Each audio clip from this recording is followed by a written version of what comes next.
And of course, the focus now on the consequences or the impact of, on one side, the Israel-Hamas war, but between Israel and the rest of the Arab world, what could actually it be signifying? Geeta, Mohan in this explainer.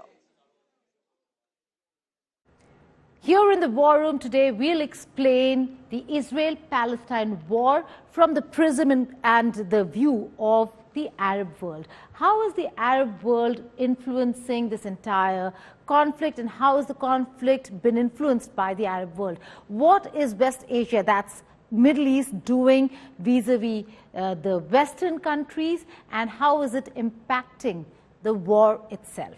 Let's talk about first Israel, Palestine, and the near border countries, which are very important and critical.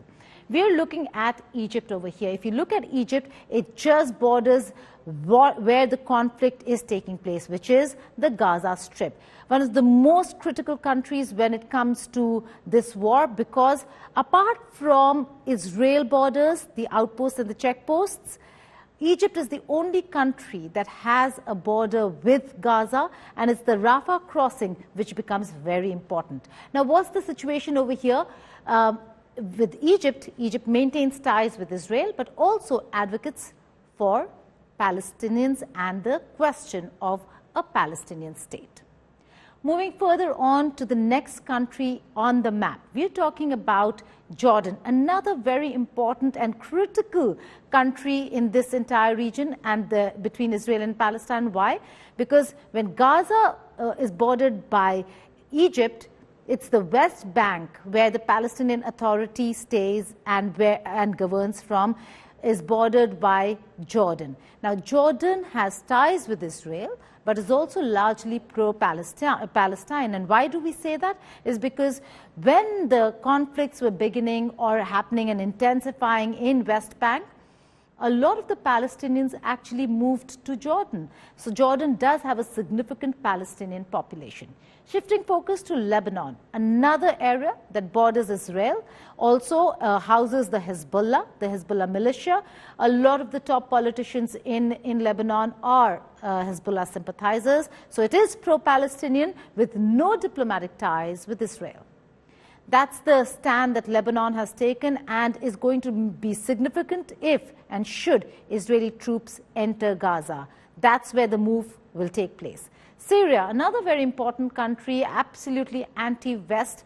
There is the Shia-Sunni factor also with the Alawite Shias, a very minority population in Syria, controlling the whole of the country, supports the Palestinian cause, officially remains anti-Israel. That's the stand of Syria. Saudi Arabia, now we're moving from the near neighbor to the outside of Israel-Palestine, but the Arab world, and the most important country is Saudi Arabia. Now, the official stand is it supports the two-state solution and rights for the Palestinians, but is engaged with the West, the United States of America, a strategic ally and partner.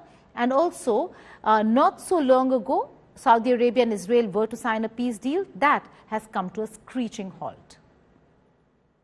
The next country, which is very important, is the United Arab Emirates in the Arab world. We're looking at Saudi Arabia, that is custodian of the two holy mosques and is very important. But the UAE also is absolutely important when it comes to how the world is looking at the Arab world when it comes to the Palestinian question. They're absolutely concerned about Palestinian issue, and support the two-state solution. But this is one of the most important critical countries that has signed the Abraham Accords with Israel, and therefore was the only country that took a brave decision to actually come out and condemn the Hamas attacks.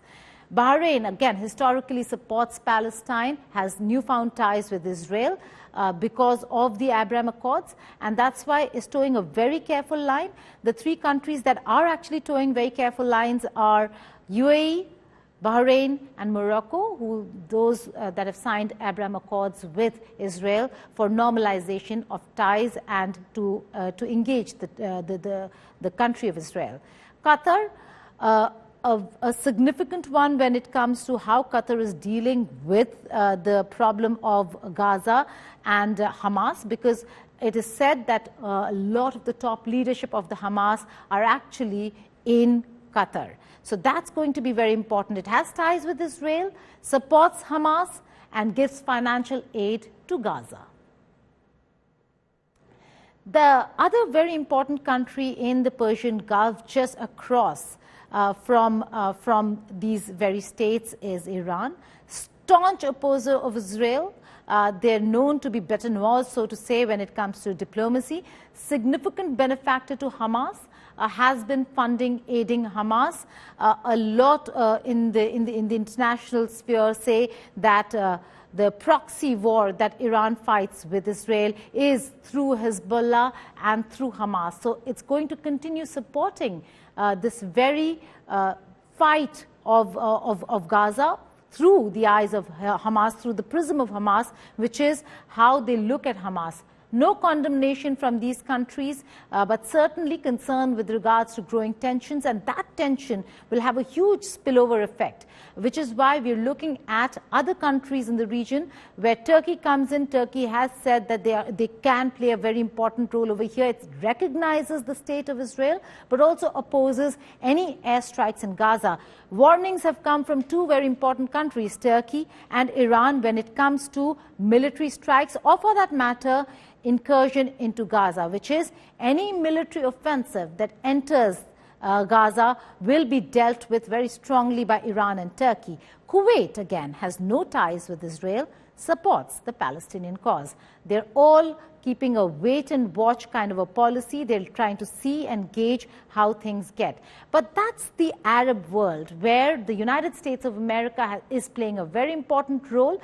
We've seen important visits at the topmost level to the Arab world, particularly beginning with Tel Aviv.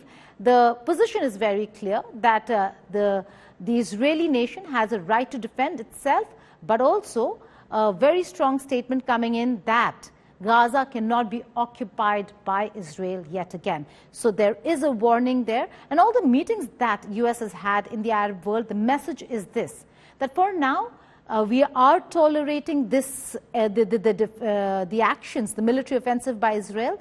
There is a cost when it comes to civilian population, but also if Israel enters Gaza, the entire game will change. And we will be here watching that, reporting that, and looking at how the geopolitics of the Arab world changes with that.